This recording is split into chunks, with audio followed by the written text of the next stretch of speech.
மாவட்டம் குறிஞ்சிப்பாடி வட்டாட்சியர் அலுவலகத்தில் 1434ஆம் ஆண்டிற்கான வருவாய் தீர்வாயம் நிகழ்ச்சி மாவட்ட ஆதி திராவிடர் மற்றும் பழங்குடியினர் நல அலுவலர் லதா தலைமையில் நடைபெற்றது. இன்றிலிருந்து வரும் 22ஆம் தேதி வரை நடைபெறும் இந்த வருவாய் தீர்வாய முகாமில் பட்டா மாற்றம், முதியோர் உதவித்தொகை, புதிய குடும்ப அட்டை விண்ணப்பித்தல், வாரிசு சான்று மற்றும் அனைத்து சான்றுகளுக்கான விண்ணப்பங்கள் பெறப்பட்டு வருகிறது.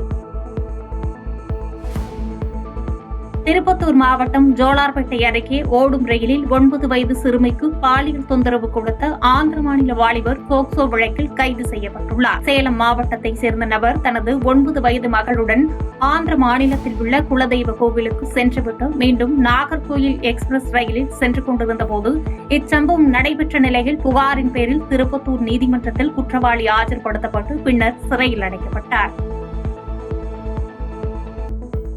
கோவை உக்கடம் பேருந்து நிலையம் அருகே உள்ள தீவுத்திடலில் இந்தியாவிலேயே முதன்முறையாக அசோக சக்கரம் சிங்கம் தலை கொண்ட கம்பீரமான சிலை திறந்து வைக்கப்பட்டது. இந்த வரலாற்று சிறப்புமிக்க நிகழ்வில் கோவை மாநகராட்சி ஆணையாளர் சிவகுரு பிரபாகரன், மாவட்ட ஆட்சித்தலைவர் பவன்குமார், காவல் ஆணையர் சரவணசுந்தர் ஆகியோர் இணைந்து சிலையை திறந்து வைத்தனர். நம்மளே ஒரு சிறப்பான ஒரு விஷயமா பண்ணணுங்கிறதுக்காக முக்கியமா அதிக ஸ்பேஸ் இருக்க ஒரு இடத்துல இதை பண்ணோம்னா தான் நம்ம நாட்டோட சிறப்பம்சம் தெரியுங்கிறதுக்காக இவ்வளவு ஸ்பேஸ் இப்பதான் கிடைச்சது நமக்கு.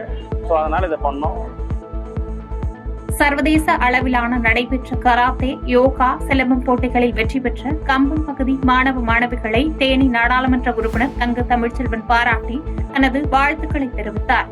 அப்போது பதக்கம் வென்ற மாணாக்கர்களுக்கு ஏலக்காய் மாலை அணிவித்தும் பொன்னாடை போற்றியும் ஊக்கத்தொகை வழங்கியும் கௌரவப்படுத்தினார். 15 மாணவ மாணவிகள் அந்த போட்டியில் கலந்துவிட்டு 11 தங்கப் பதக்கங்கள், 3 வெள்ளிப் பதக்கங்களை பெற்று மாபெரும் சாதனை படைத்திருக்கிறார்கள்.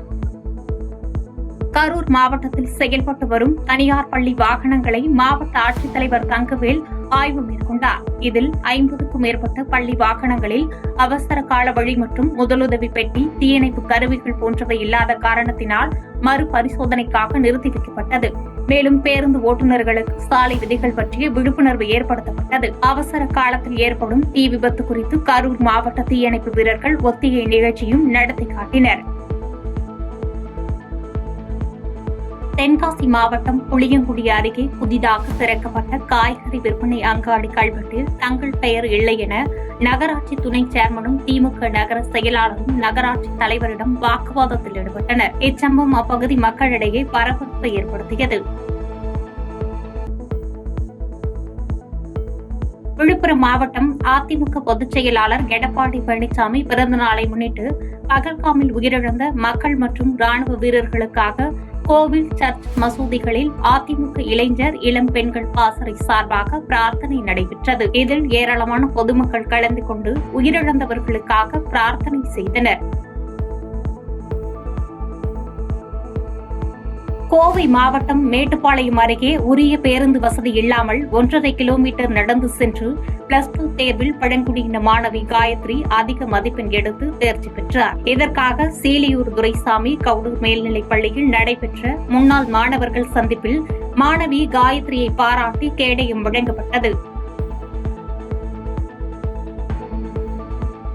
மயிலாடுதுறை மாவட்டம் சோழன்பேட்டை மகா மாரியம்மன் கோவிலில் சித்ரா பௌர்ணமியை முன்னிட்டு பக்தர்கள் பால்குடம் எடுத்து சிறப்பு அபிஷேகம் செய்தனர். மேலும் இவ்விழாவில் அப்பகுதியில் உள்ள ஏராளமான பக்தர்கள் மற்றும் பொதுமக்கள் கலந்து கொண்டு சுவாமி தரிசனம் செய்தனர்.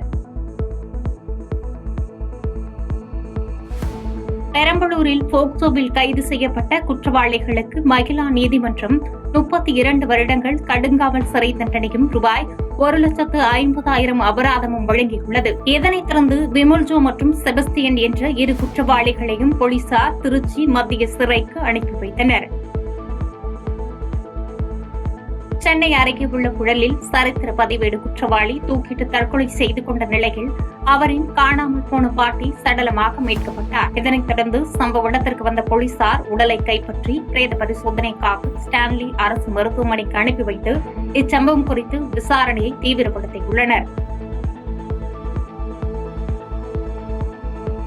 திருவண்ணாமலை மாவட்டம் கிரிவல பாதையில் உள்ள நித்யானந்தா ஆசிரமத்தில் சித்ரா பௌர்ணமியை முன்னிட்டு 2 முதல் 2.5 லட்சம் பக்தர்களுக்கு அன்னதானம் வழங்கப்பட்டது. கிரிவலம் வரும் அனைவரும் பசி இல்லாமல் கிரிவலம் வர வேண்டும் என்ற நோக்குடன் ஆகம விதிகளுக்கு உட்பட்டு இந்த சேவை செய்து வருவதாக நித்யானந்தா ஆசிரமம் தெரிவித்துள்ளது.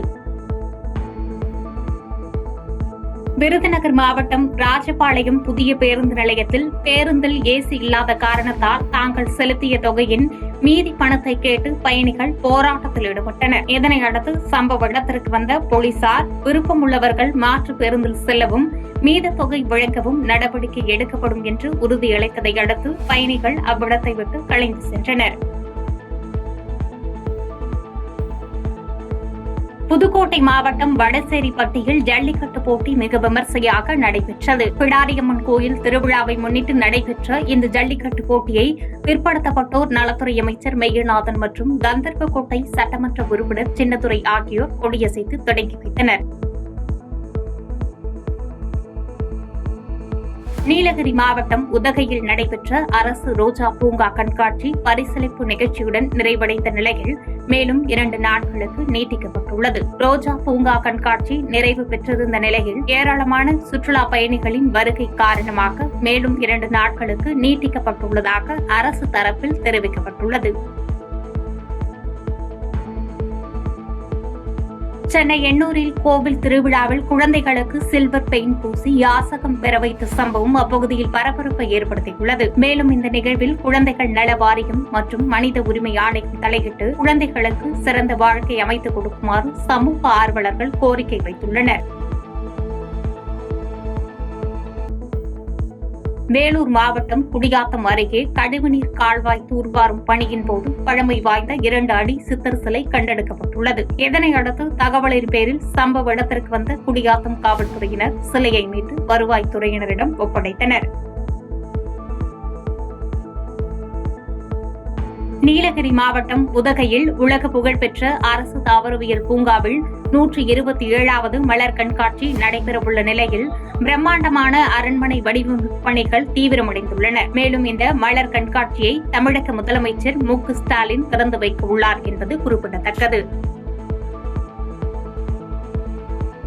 காஞ்சிபுரம் மாவட்டம் கீழம்பி பகுதியில் சமுதாய அளவிலான புற்றுநோய் கண்டறியும் விரிவாக்க திட்டத்தின் கீழ் பொதுமக்களின் வீடுதோறும் சென்று தாம்பூலம் அளித்து மருத்துவ பரிசோதனை மேற்கொள்ள சட்டமன்ற உறுப்பினர் எழிலரசன் அழைப்பு விடுத்துள்ளார். மேலும் இந்நிகழ்வில் மாவட்ட சுகாதார அலுவலர் டாக்டர் செந்தில்குமார், காஞ்சிபுரம் அரசு மருத்துவமனை இணை இயக்குநர் நளினி உள்ளிட்ட பலர் கலந்து கொண்டனர்.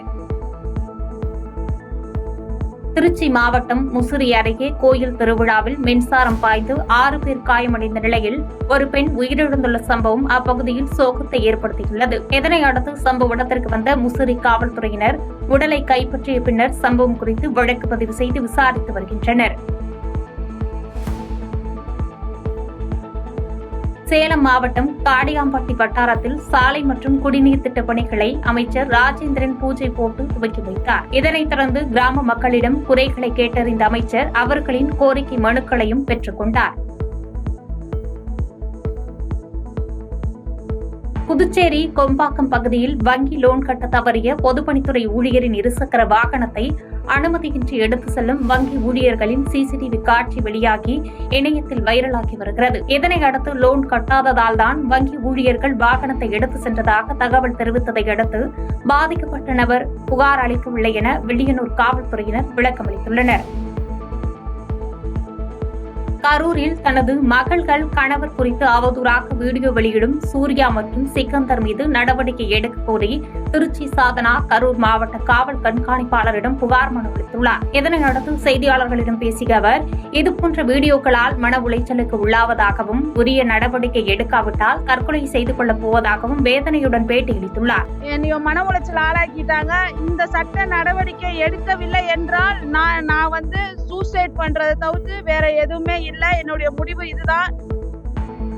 கள்ளக்குறிச்சி மாவட்டம் திமுக சார்பில் சாதனை விளக்க பொதுக்கூட்டம் கிழக்கு ஒன்றிய செயலாளர் சந்திரசேகர் தலைமையில் நடைபெற்றது. மேலும் இக்கூட்டத்தில் சட்டமன்ற உறுப்பினர் மணிகண்ணன் கலந்து கொண்டு மகளிர் விடியல் பயணம், மகளிர் உரிமை தொகை, தமிழ் புதல்வன் திட்டம் போன்ற திட்டங்களின் சிறப்புகளை மக்களுக்கு எடுத்துரைத்தார். ஆட்சி பொறுப்பேற்ற உடனேவே 1 லட்சம் பேருக்கு மின் இணைப்பு கொடுத்த கலைஞர் ஆட்சிகள் நம்ம தளபதி ஆட்சிகள் தான். இந்த மின்சாரத்தை கொடுத்தவர் யாருன்னா கலைஞர். கள்ளக்குறிச்சி மாவட்டம் உளுந்தூர்பேட்டை அருகே சாலையின் ஓரமாக மருந்து பாட்டில்கள் கொட்டி கிடந்ததால் பரபரப்பு ஏற்பட்டது. இதனைத் தொடர்ந்து சம்பவ இடத்திற்கு வந்த போலீசார் மற்றும் சுகாதாரத்துறை அதிகாரிகள் குழந்தைகளுக்கு சளி, இருமல் ஆகியவற்றிற்கு பயன்படுத்தக்கூடிய மருந்து பாட்டில்களை கொட்டி சென்ற மர்ம நபர்கள் குறித்து விசாரணை நடத்தி வருகின்றனர். தூத்துக்குடி மாவட்டம் கோவில்பட்டி அருகே பிற்படுத்தப்பட்டோர் நலத்துறை சார்பில் புதிதாக கட்டப்பட்ட மகளிர் விடுதியை ஆட்சியர் ஐஸ்வர்யா தலைமையில் MP கனிமொழி திறந்து வைத்தார். அதனைத் தொடர்ந்து 40 லட்சம் ரூபாய் மதிப்பில் சமுதாய நலக்கூடம் கட்டும் பணிக்கு அடிக்கல் நாட்டி கட்டுமான பணியை MP கனிமொழி தொடங்கி வைத்தார். தென்காசி மாவட்டம் இலத்தூர் பகுதியில் நடைபெற்ற திமுக சாதனை விளக்க பொதுக்கூட்டத்தில் 12ஆம் வகுப்பு பொதுத் தேர்வில் மாவட்ட அளவில் முதலிடம் பிடித்த கார்த்திகாவிற்கு கல்வி உதவித்தொகை மற்றும் 1 லட்சம் ரூபாய் ரொக்க பரிசு அளித்து பாராட்டு வழங்கப்பட்டது. ஒன்றிய கழக செயலாளர் ரவிசங்கர் தலைமையில் நடைபெற்ற இந்த பொதுக்கூட்டத்தில் திமுக நிர்வாகிகள் மற்றும் தொண்டர்கள் என பலர் கலந்து கொண்டனர். தென்காசி மாவட்டம் சங்கரன்கோவில் அருகே 9 கோடி ரூபாய் மதிப்பீட்டில் புதிதாக கட்டப்பட்ட பேருந்து நிலையத்தை அமைச்சர் KN நேரு திறந்து வைத்தார். இந்நிகழ்ச்சியில் கோட்டாட்சியர் கவிதா, நகரமன்ற தலைவி உமா மகேஸ்வரி சரவணன், முன்னாள் நாடாளுமன்ற உறுப்பினர் தங்கவேலு மற்றும் கட்சியின் நிர்வாகிகள், தொண்டர்கள் என பலர் கலந்து கொண்டனர்.